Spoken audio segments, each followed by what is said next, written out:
एक पत्नी थी, उसका पति बहुत अच्छा नहीं था, पराई औरतों को देखता रहता था। और ये बात उसकी पत्नी ने भली भांति समझ लिया।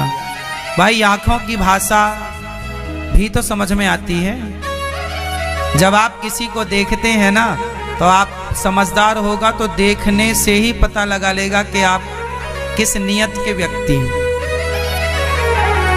केवल आपकी वाणी ही नहीं बोलती, आपका मुंह ही नहीं बोलता, आपके देखने का तरीका भी बोलता है। आपका दृष्टिकोण, आपकी आंखें भी बोलती हैं, पता है ना आपको।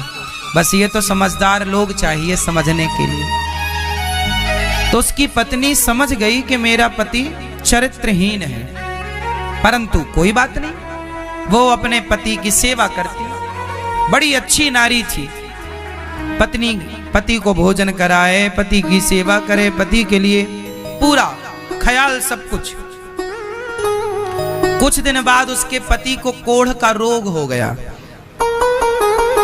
उसका पाप बहुत था पति का, तो पति को कोढ़ का रोग हो गया।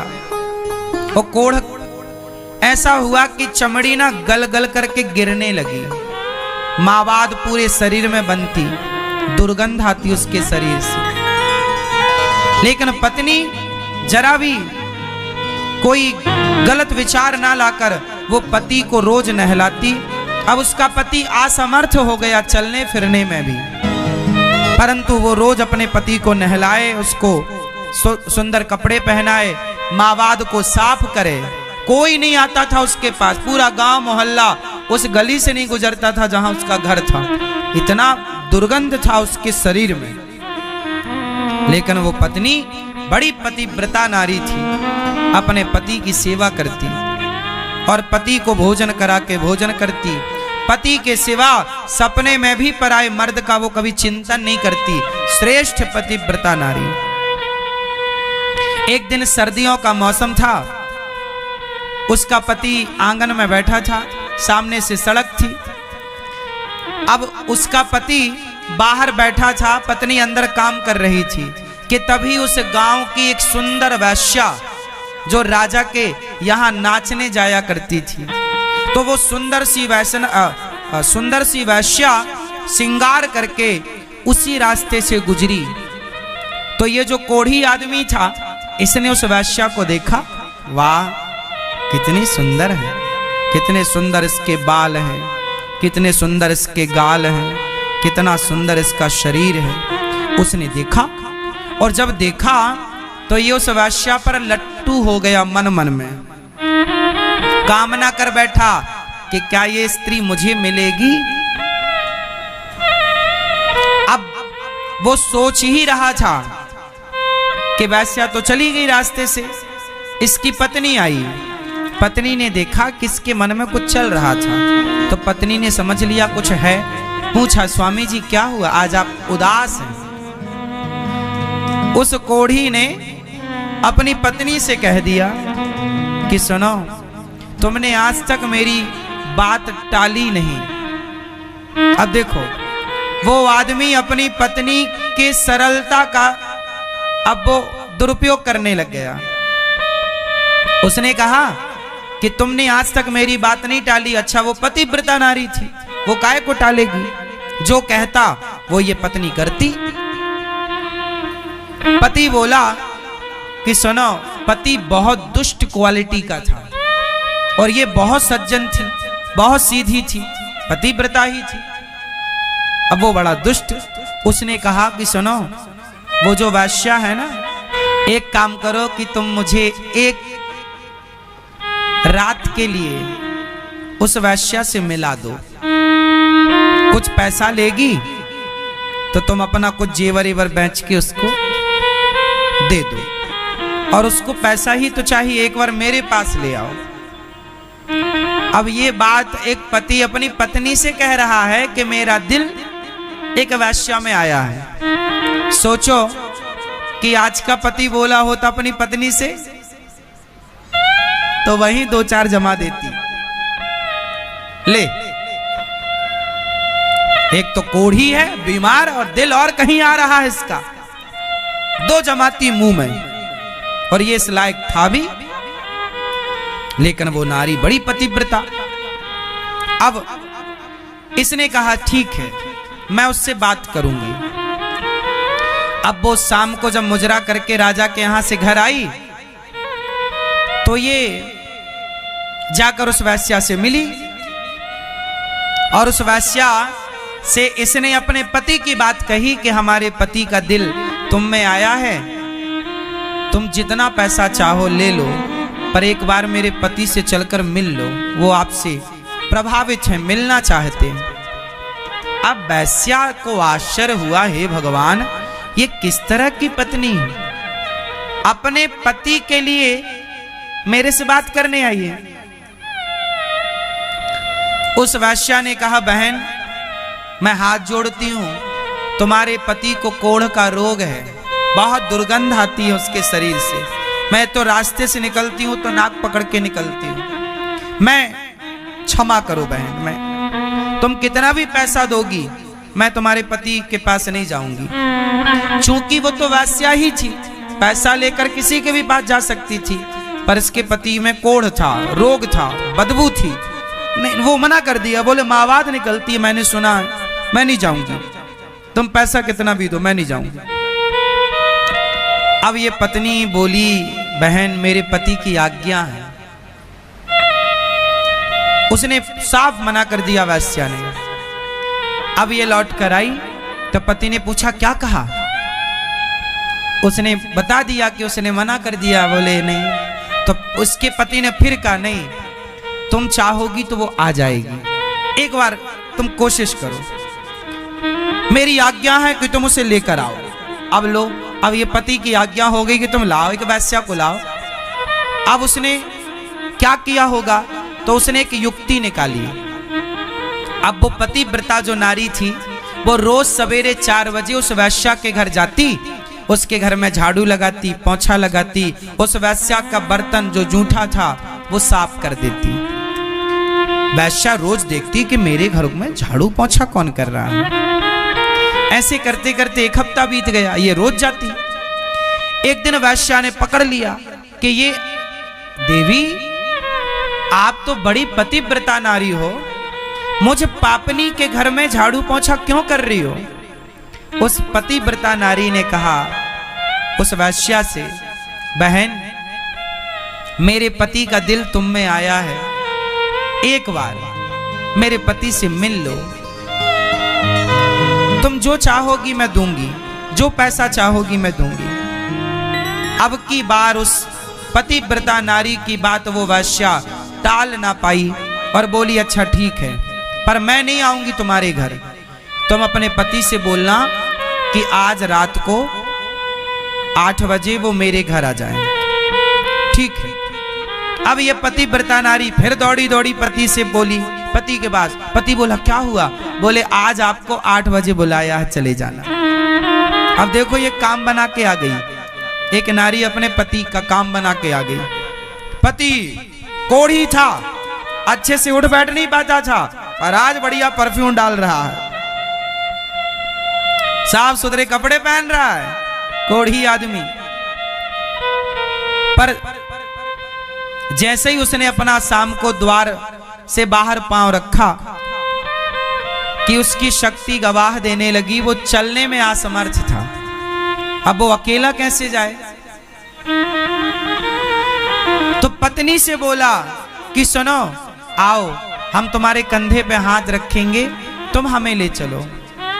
अब सोचिए, एक पत्नी के कंधे में हाथ रखकर उसका पति वैश्या के घर जा रहा है, और पत्नी भी जा रही है कि मेरे पति की इच्छा है तो मैं पूरी कराऊंगी। परंतु वो कंधे में हाथ रख के भी ना चल पाया, इतना दुर्बल था, मतलब इतना शरीर कमजोर था उसका। देखो शरीर कमजोर है, चला नहीं जा रहा, पर देखो जरा मन कितना चंगा है। अब वो रोने लगा, बोले अब मैं कैसे जाऊं, मेरे चले नहीं जा रहा। पति को रोता देख पत्नी बोली, अच्छा एक काम करो, आप मेरे कंधे पे बैठ जाओ। अब देखो पत्नी बैठ गई नीचे और पति को बिठाया कंधे पे बिठाया, तो उसके दोनों पांव उसकी पत्नी के सामने आए। अब उसने पांव पकड़ लिया अपने पति के और कंधे पे बिठा करके, और पत्नी जा रही है जंगल के रास्ते, गांव के अंदर से जाएगी। लोग पूछेंगे कि पति को कंधे में बिठाकर कहाँ जा रही हो, लोग पूछेंगे तो कैसे बताएंगे कि वैश्या के घर जा रहे हैं, पति की बदनामी होगी। तो वो जंगल के रास्ते से चली। अब उस जंगल में एक दूसरी घटना घट गई। अब यहां पर जरा समझो कि पत्नी के कंधे में कौन बैठा है? पति, पति कोढ़ी पति। अब रास्ते में एक मांडव्य ऋषि का आश्रम था। कौन से ऋषि का? मांडव्य ऋषि। उसी रात उसी क्षण एक दूसरी घटना घटती है। जो वहां का राजा था, जिस राजा के द्वार पर वो वैश्या नाचने जाती थी, उस राजा के घर चोरों ने चोरी करी और चोरी करके भागे। तो सिपाही चोरों का पीछा करते करते जंगल में एक बाबा जी का आश्रम था, नाम था मांडव्य ऋषि। मांडव्य ऋषि के आश्रम में उन चोरों ने राजा का चुराया हुआ धन बाबा की कुटिया में फेंक दिया और चोर वहां से भाग गए। क्योंकि राजा के सिपाही लगे थे, चोरों को लगा पकड़े जाएंगे तो मृत्युदंड होगा, तो बाबा की कुटिया में उन्होंने अपना धन छिपा दिया कि हम बच गए तो बाद में ले जाएंगे। अच्छा, राजा के सिपाही आए और बाबा की कुटिया की तलाशी ली, तो बाबा जी ध्यान लगाए बैठे थे। बाबा जी को कोई पता नहीं कि कौन चोर आया, कौन धन रख के चला गया। बाबा तो ध्यान में थे, पर सिपाहियों ने देखा कि बाबा की कुटिया में धन पाया गया। तो सिपाहियों को लगा ये बाबा ढोंग कर रहा है, ये चोर यही है।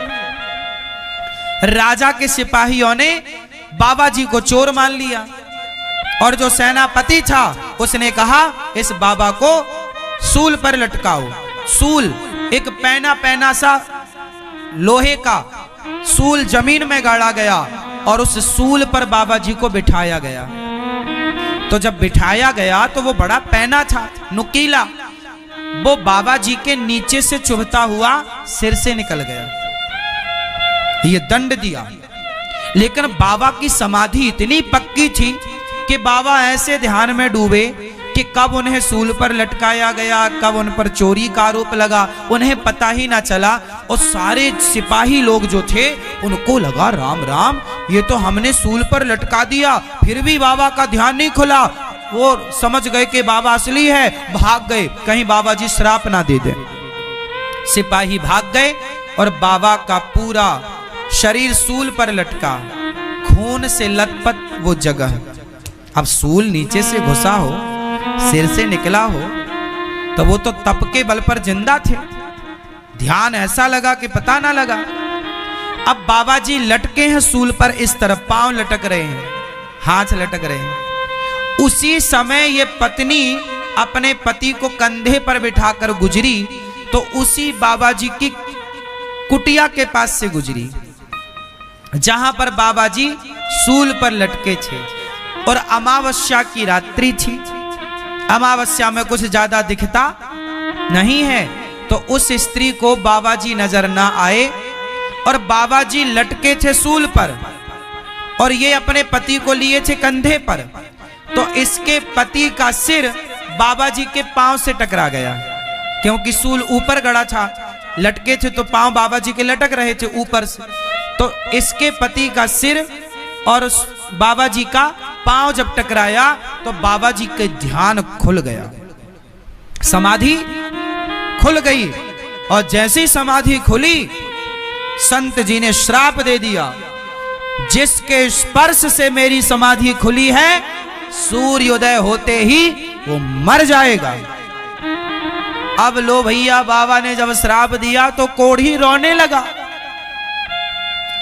कोढ़ी तो जा रहा था वैश्या के घर, कोढ़ी लगा रोने, हे भगवान अब मैं मर गया, मर गया। बाबा जी सूल पर लटके। पत्नी ने क्षमा मांगी, महाराज ये मेरे पति, मैंने ध्यान नहीं दिया कि आप यहाँ हैं, अपराध क्षमा करो। बाबा जी ने कहा ना, मेरा श्राप लग गया मतलब लग गया, सूर्योदय होते ही मर जाएगा। अब पति रोया, अब वो भूल गया वैश्या वैश्या सब, जान बची तो लाख उपाय। अब वो लगा रोने के, हे भगवान मैं तो गया काम से। पर इसकी पत्नी बोली अपने पति से, आप रोइए मत।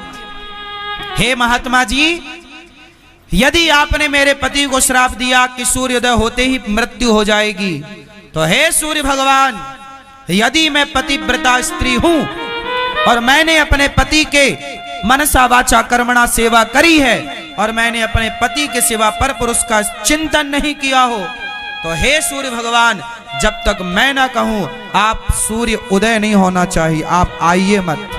साहब, उसके प्रभाव से हाहाकार मच गया सारी सृष्टि में। सवेरे के 10 बज रहे हैं पर सूर्य का पता नहीं। 24 घंटे हो गए, 48 घंटे हो गए, सूर्य का पता नहीं। हाहाकार मच गया, सूर्य उदय नहीं हो रहा है, क्योंकि एक पतिव्रता नारी ने सूर्य को रोका है। यदि आप आए तो मेरे पातिव्रत धर्म से मैं आपको भस्म कर, सोचिए सूर्य को भस्म करने की ताकत एक पतिव्रता नारी में है। सूर्य भगवान डर गए, नहीं आए। ये कथा पद्म पुराण में लिखी है। आए नहीं, हाहाकार मचा, देवता आए, हे देवी सूर्य भगवान को आने दो। बोले ना, मेरे पति मर जाएंगे। जब देवताओं की बात ना सुनी गई, तब सबसे बड़ी पतिव्रता नारी स्वयं माता अनुसुईया प्रकट हुई। और माता अनुसुईया ने, पतिव्रता नारियों की शिरोमणि माता अनुसुईया है, वो माता अनुसुईया जिन्होंने ब्रह्मा विष्णु महेश को भी अपना पुत्र बना दिया था अपने पातिव्रत धर्म के बल पर। वो आई, कहा बेटी विधि के विधान को तू रोक मत, तू आने दे, मैं तेरे पति को जीवित करूंगी। उसने सूर्य भगवान को आने की इजाजत दी। सूर्य भगवान की पहली किरण पड़ते ही संत के श्राप के कारण उनके पति की मृत्यु, कोढ़ी मर गया। कोढ़ी जब मरा तो माता अनुसुईया ने हाथ में जल लेकर कहा, हे विधाता, यदि मैं सच्ची पतिव्रता हूं तो मेरे पातिव्रत धर्म के बल पर इसका मरा हुआ पति जीवित हो जाए और उसका सारा दोष समाप्त हो जाए। जैसे ही जल छिड़का, उसका कोढ़ का रोग भी ठीक हो गया और जो उसका मन बिगड़ा था, मन भी पवित्र हो गया और उसका पति उठकर बैठ गया। दिव्य विमान आया और उस पत्नी के प्रभाव से दोनों पति पत्नी विमान पर बैठकर भगवान के परम धाम को चले गए। तो एक नारी, आपका पति कैसा भी हो, आपका पति समझाओ उसे, माने तो ठीक, नहीं तो जैसा है।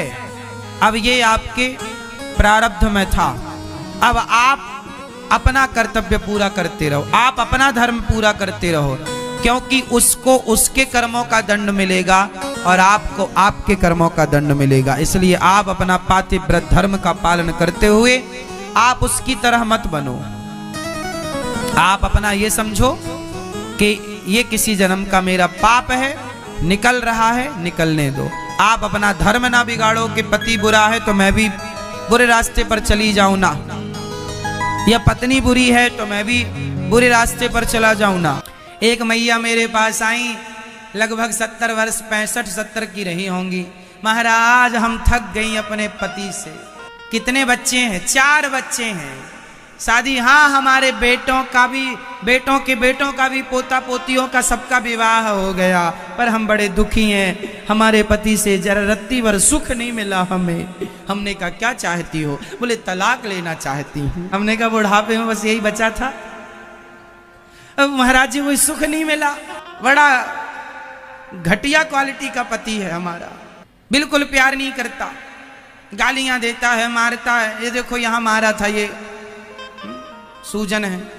हमने कहा मैया कितने साल की हो? बोले 65 पार हो गई हैं, अब 70 पहुंचने वाली। हमने कहा लो अब तो समय हाथी निकल गया, पूंछ बची है। हाथी निकल गया, क्या बची? जैसे 60 साल काट लिए वैसे कुछ बचे और काट लो। क्यों माथे कलंक लगाती हो मरने के पहले पति को छोड़ने का? अब तक निभाया है तो अब कौन सा सुख चाहती हो? अब तो भगवान का चिंतन करो, वही सुख है। कुल मिलाकर कहने का अर्थ यह है कि ऐसी बातें वो लोग करते हैं जिनके पास धर्म का ज्ञान कम होता। धर्म कहता है, जब गोपियां भगवान के पास आईं तो सारी गोपियां भगवान से कहने लगी हमें स्वीकार कर लो। तब भगवान ने गोपियों से कहा अपने अपने पतियों के पास जाओ। नारी के कितने धर्म होते हैं? मैया बताओ मेरी मां, नारी के कितने धर्म होते हैं? आप बताओ कितने?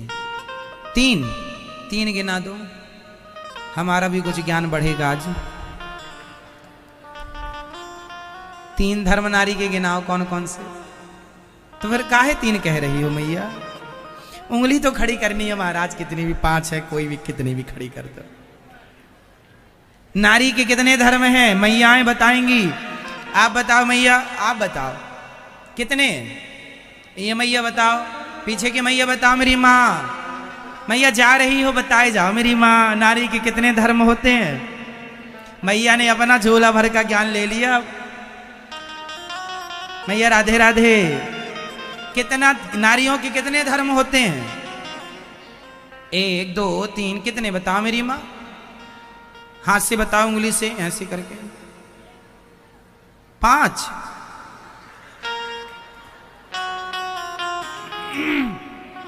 मैया आप बताओ कितने धर्म होते हैं नारियों के? 1। सुन लो, नारियों का एक ही धर्म होता है, 2-3 नहीं होते। एक ही धर्म, एक व्रत नैमा, काय वचन मम पति पद प्रेमा। एक ही धर्म होता है नारी का। कौन सा वाला है? नारी का एक ही धर्म कौन सा? पति के बिना नारी का कोई जीवन नहीं होता।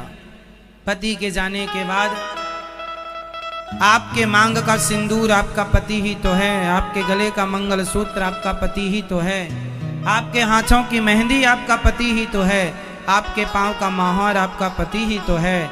पति है तो मांग है, पति नहीं होगा तो मांग क्या भरोगी? हाथ में मेहंदी फिर किसके नाम की रचाओगी? पांव में मोहर फिर किसके नाम का लगाओगी? सिंगार किसके नाम का? मंगलसूत्र किसके नाम का? पांव में बिछिया किसके नाम की? सब उतर जाती हैं तब जब पति नहीं होता। पति के रहते ही 16 श्रृंगार है, पति ही श्रृंगार है। इसलिए हर नारी को अपने पति को भगवान मानकर उनकी सेवा करनी चाहिए। पति से नारी सुंदर होती है। अरे पति ना हो तो मांग में सिंदूर भरना छूट जाता है। फिर वो देख देख कर केवल तरसती है कि काश मैं भी अपने मांग में ऐसे ही सिंदूर सजाती।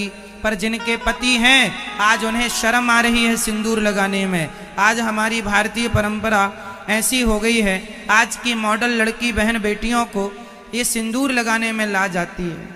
शादी कर लेती हैं पर मांग नहीं भरती।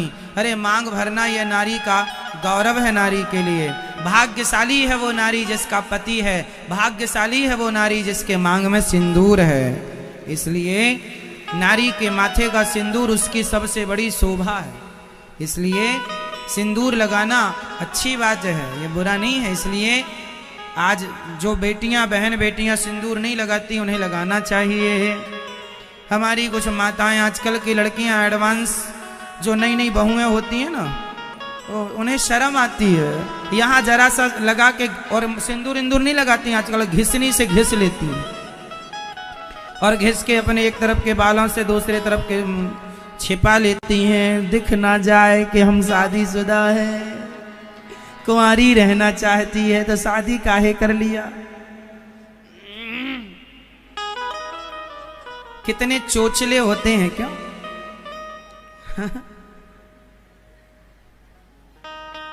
आजकल फैशन क्या चलता है, एक हाथ में यहां तक चूड़ी पहनती और दूसरा हाथ खाली, चूड़ी नहीं।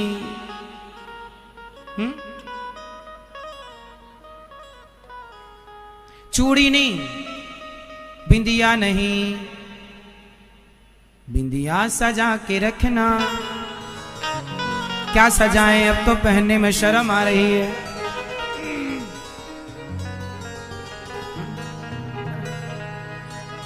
इसलिए अब क्या सजाएं, तो शर्म आ रही है। मांग भरने में शर्म, चूड़ी पहनने में शर्म। चूड़ी क्या, चूड़ी का तात्पर्य क्या है? ये 16 श्रृंगारों में एक श्रृंगार है। जब चूड़ी नहीं चला करती थी, कांच का जमाना नहीं था, तब हाथी के दांत की चूड़ियां बनाई जाती थी। आज भी राजस्थान में हमारी माताएं व्हाइट कलर की यहां से लेके यहां तक पहनती हैं, आज भी पहनती हैं गांव गांव में। सबके पीछे कारण है। अब कोई कहे कि हाथ में यहां से यहां तक चूड़ियां क्यों? इसलिए चूड़ियां होती हैं। और गुजरात में ना इतने मोटे मोटे आधा आधा किलो कड़े पहनने की परंपरा है। कच्छ तरफ एक कड़ा पड़ जाए तो खोपड़ी लाल लाल हो जाए, लाल लाल चूड़ियां। अब इसका कारण क्या है बताओ? पहले के जमाने में हमारी माताएं यहां से लेके यहां तक चूड़ियां इसलिए पहना करती थीं कि आपका हाथ, पहले हमारे देश में राजाओं का जमाना था, आज की तरह स्वतंत्र था नहीं। एक राजा दूसरे राजा पर हमला करता ही रहा करता था। आज यहां युद्ध चल रहा, कल वहां, तो घर में घुस घुस के बहन बेटियों को लोग, इसलिए बड़ा बड़ा चूड़ियां यहां से यहां तक चूड़ियों से हाथ भरा रहता था, ताकि वह महिलाएं कोई उनका हाथ पकड़े तो जल्दी से हाथ पकड़ में ना, और वो अपने बचाव के लिए जल्दी से प्रयास कर लें। चूड़ी पहनने हैं तो जल्दी से हाथ पकड़ में, यहां तक चूड़ी है तो क्या पकड़ेगा? हाथ पकड़ में तो तब आएगा जब खाली होगा। इसलिए चूड़ियों से भरा रहता था। वो हाथी दांत वाली, उनमें भी एक अलग क्वालिटी रही होगी, अब तो देखने को भी नहीं मिलती। और कच्छ तरफ ना वो बड़ी बड़ी कड़े माताएं पहनती हैं, ताकि कोई यदि गलत निगाहों से देखा तो एक दिया खोपड़ी में, काम तमाम। तब कहां तलवार वलवार ढूंढती फिरेंगी, जो हाथ में वही दे मारा। भाई आत्मरक्षा करनी है, तो ये आत्मरक्षा के साधन हुआ करते थे। वो आजकल फैशन में फिर बड़ी से छोटी होती होती पतली पतली कांच की रह गई हैं। पहले कांच की भी मोटी मोटी होती थी कि चलो भैया चूड़ी एक तोड़ करके कांच ही दे मारेंगे, कोई मुसीबत आएगी तो। आत्मरक्षा तो अपना अस्त्र शस्त्र साथ में था, इसलिए चूड़ी इत्यादि थी। पर वो हमारा 16 श्रृंगार भी है। बहुत सारे कारण हो सकते हैं चूड़ी पहनने के, लेकिन आजकल माताएं पहनती ही नहीं है। अब आप कहो कि आजकल कौन हाथ पकड़ने आ रहा है, इसलिए नहीं पहनती। पर फिर भी 2-4 ही सही, एक मर्यादा है, सो मर्यादा का पालन करना चाहिए। मांग में सिंदूर इसलिए भरी जाती है कि जिसकी जितनी लंबी मांग, माता सीता मांग भर रही हैं पति की लंबी आयु के लिए। ये मान्यता है, हमारी धार्मिक मान्यता, और इसमें कोई बुराई नहीं है। तो मांग भरना अच्छी बात है।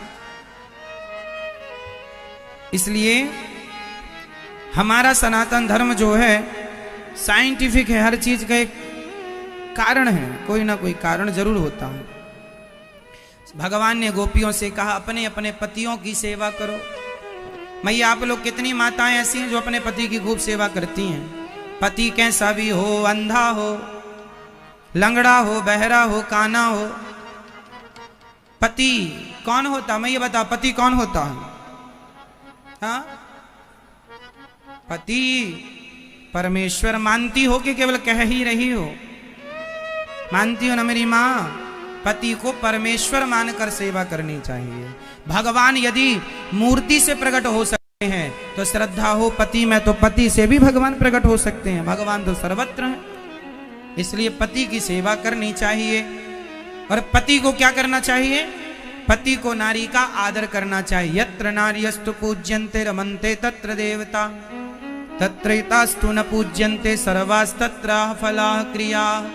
जो नारी का सम्मान करने वाला पुरुष होता है, उस पुरुष के घर में सुख शांति समृद्धि बनी रहती है। इसलिए आप लोग अपनी अपनी पत्नियों का सम्मान किया करो।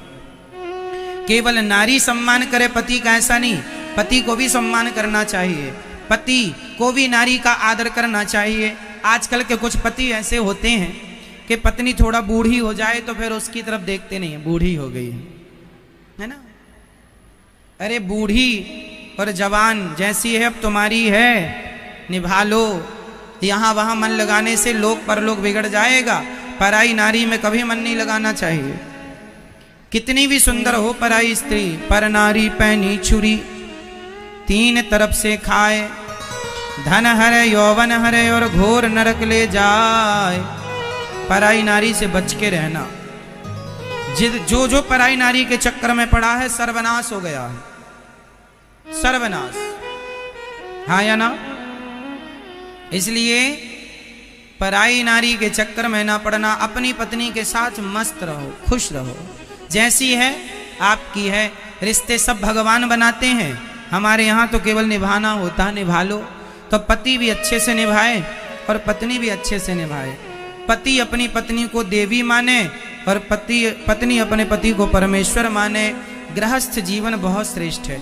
बताओ, भगवान राम की दूसरी पत्नी थी क्या? राम जी ने दूसरे की तरफ देखा?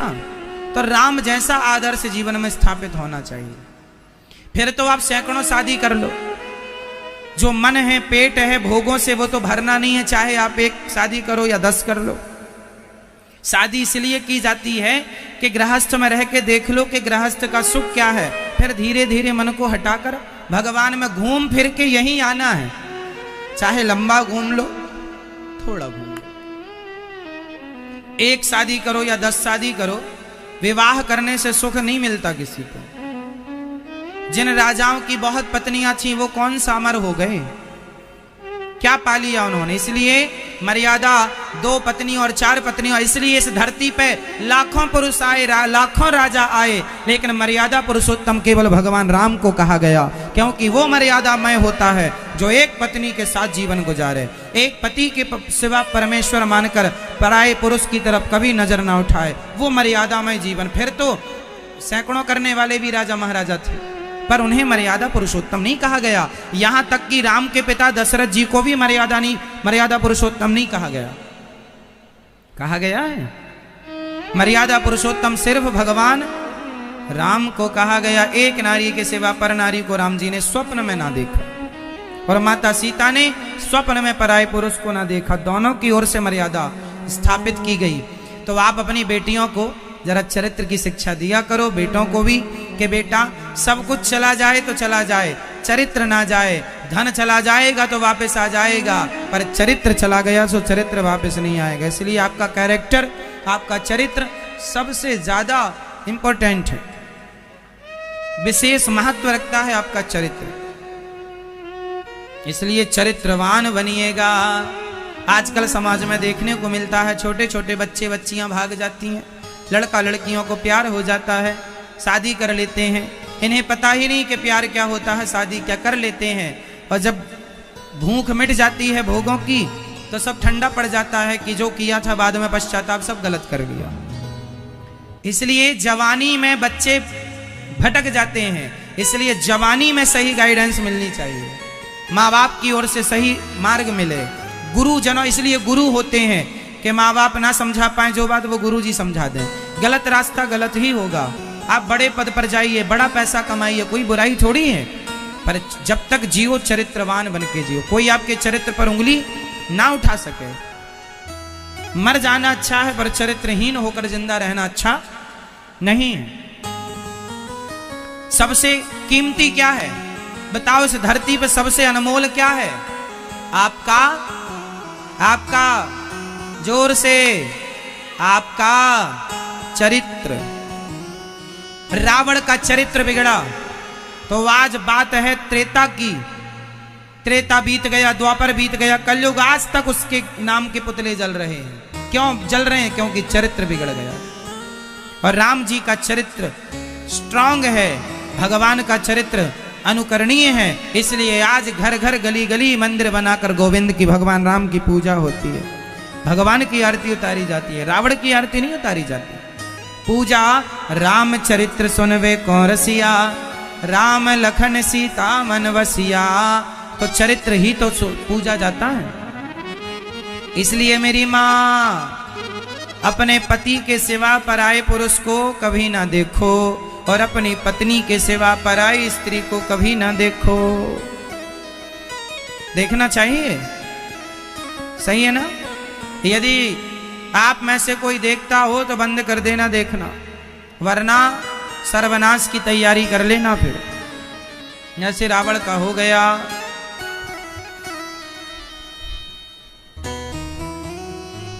प्रेम से रहना चाहिए गृहस्थी में, मिलजुल के। और गृहस्थी चलाने के लिए एक सबसे बढ़िया मंत्र मैं आपको दे सकता हूं। कौन सा मंत्र? ये उंगली उठाओ अपनी ऐसी, सब लोग एक उंगली आगे करें। कर लिया? अब इसको यहां धीरे धीरे आहिस्ता आहिस्ता ले जाओ यहां।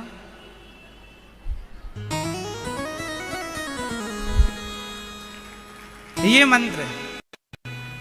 यदि आप अपने गृहस्थी को चलाना चाहते हैं तो ये अपनी उंगली उठाओ और उठा के इसको यहां रखो, और पति कुछ बोले पत्नी कुछ बोले तो डे बोले हम टुप्पई टाप। ये भले कुछ बोले ये भले कुछ बोले, अपने को टुप्पई टाप रहना है। टुप्पई टाप मतलब चुपचाप, है ना। ये बहुत बड़ा मंत्र है। जिनके घर में बात होती है वहां ज्यादा पति पत्नी में विवाद हो गया, वाद से विवाद हो गया, वाद से विवाद। इसलिए पति आज मूड खराब है तो सुन लो क्या करेंगे मेरी माँ। पति का आज मूड खराब है, गालियां दे रहा, चली जा अपने माए के झोला उठा के, है ना। तेरी क्या ताकत थी, तेरे से अच्छी मिल जाती मुझे। जब पति गुस्से में आता तो ऐसे ही बोलता ना, तेरे से अच्छी मिल जाती मुझे। आपको लगता है तो कब मिल जाए तो कर लो, हम चली, मैं झोला उठा के मैं माए के चली जाऊंगी, तुम देखते रही हो। सचमुच चली जाती है। जरा सा गुस्सा तो 2 घंटे बाद ठंडा हो जाएगा, कल तक ठंडा हो जाएगा। पर उस गुस्से में जो निर्णय आपने ले लिया वो निर्णय सारी जिंदगी आपको कष्ट देगा। क्या क्रोध में, क्या गुस्से में कोई निर्णय लेना सही होता है? बड़े विद्वान ऋषि मुनि वेद पुराण नीतियां कह रही हैं कि क्रोध में कभी निर्णय नहीं लेना चाहिए। कोई भी निर्णय तब लेना चाहिए जब हृदय में प्रसन्नता हो।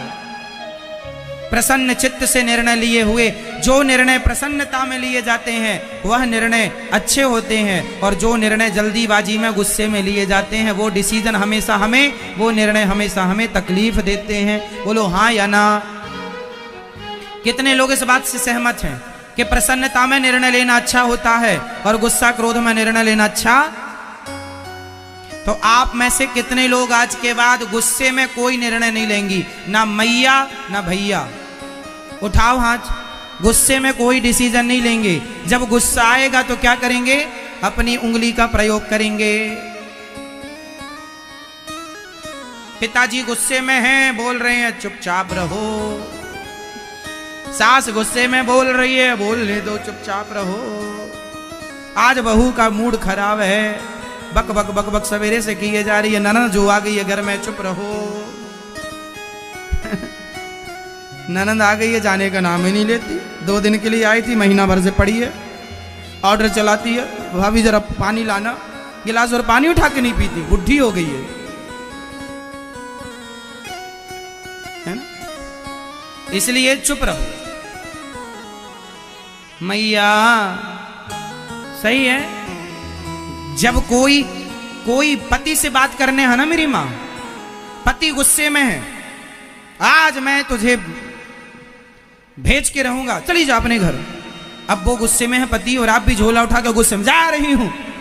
अपने बाप का खाद इतना सारा दिया था मेरे बाप ने, मांगा था आपने गाड़ी दो, ये दो वो दो, जा रही हूं। लो, इससे क्या होगा? गुस्सा भी घंटे भर में ठंडा पड़ जाएगा। पति फिर अभी गुस्से में जो यूं है ना, अभी यूं हो जाएगा। हाँ? गुस्सा तो घंटे भर में चला जाएगा, पर गुस्से में जो बातें हो गई अब ये सारी जिंदगी दर्द देंगी। बोलो हाँ या ना। इसलिए उसको गुस्सा है मेरी माँ, आपको भी गुस्सा आ रहा, थोड़ा कंट्रोल कर लो। जब उसका गुस्सा ठंडा हो जाए ना, तब तरीके से बात कर लेना कमरे में बैठ के। और पति पत्नी तुम दोनों जब बातें किया करो ना, तो तीसरा ना सुने, इस बात का ध्यान रखा करो।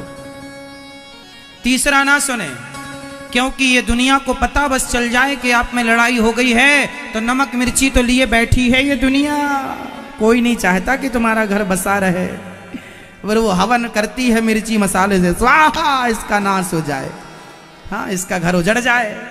ये दुनिया वाले फिर तलाक दिला के ही मानेंगे यदि तुम में जरा खटापटी हो गई तो। कोई जोड़ना नहीं चाहता, कम लोग हैं समाज में जो जोड़ना चाहते हैं। बाकी सारी दुनिया तोड़ने में। फूट डालो शासन करो, फूट डालो शासन करो। तो इसलिए आज से कितनी मेरी माँ जब पति गुस्से में हो तो उसके ठंडे दिमाग का इंतजार करेंगी, और जब तक उसका दिमाग ठंडा ना हो जाए तब तक अपने मुंह में कौन कौन मेरी बात मानेगा। हाँ, यदि मान गए ना कभी झगड़ा नहीं होगा, मेरी बात मान गए तो। और बात मतलब कि आप मानो ना मानो, यदि तुम रोध होके चली भी गई तो तुम्हारी लड़ाई का रौना सारा गांव जान लेगा, सारी दुनिया। कल तो तुम पति पत्नी एक हो जाओगे, लेकिन दुनिया भर तुम्हारे मजे लेगा कि लो बड़े लड़े थे, फिर हम ही समझौता कराए थे, फिर एहसान तले दब जाओगे। तुम हो पति पत्नी और समझौता कराए तीसरा। ये गृहस्थी में पति पत्नी का समझौता कोई तीसरा कराए, इससे बड़ी मूर्खता हो नहीं सकती। अरे तुम समझदार हो, पत्नी समझदार बने, पति अपनी समझदारी का परिचय दे। तीसरा क्यों घुसे भैया घर में, क्यों जी? जो बोलना है घर के अंदर, कमरे के अंदर। गुस्सा है तो कमरे के अंदर बोल दो सारी बातें, कोई तीसरा ना सुने। तीसरा सुन लेगा, सबको बताएगा ऐसा ऐसा हुआ, भले कोई बात। फिर लोग ना राई का पहाड़ बनाते हैं, राई का कहावत सुनिए, राई का पहाड़। इसलिए पत्नी और पति दोनों आज से प्रेम से रहेंगे। झगड़ा होगा तो दोनों में से एक जन, पति और कभी पत्नी को भी बोलने का मौका मिले तो बोलने दिया करो, आप चुप रहा करो वकील साहब। बिल्कुल चुप ही टाप रहा करो, कोई उत्तर नहीं देना। आज श्रीमती आपका ही दिन है, बोलो आप। आज आप ही आप बोलेंगी, वही आप बोलती हैं। जब ये बोला करें अब चुप रहा करें, मेरी उंगली याद रहेगी ना। चलो अच्छा, रिश्ते बहुत महत्वपूर्ण हैं। अच्छा, जिनकी पत्नियां, जो पुरुष लोग कहते हैं ना कि तुम्हारी जैसे बहुत मिल जाएंगी, जब पत्नी मर जाती है ना तब यही लोग रोते हैं, महाराज जैसी थी अच्छी थी चली गई। रोते हैं बेचारे, कोई नहीं पूछता। जब तक पत्नी जिंदा होती है ना, पत्नी की वैल्यू नहीं होती। पर मर जाए पत्नी तब बेटा बहू समय से ना रोटी देते हैं ना समय से देखते हैं, वो अपनी मस्ती में रहते हैं। कौन तुम्हें पूछने वाला है कब आए कब चले गए। रात को जरा 10 बजे आओगे तो बहू माँ बोल देगी, पापा जी जरा समय से आया करो, हमारा सोने उठने का टाइम होता है।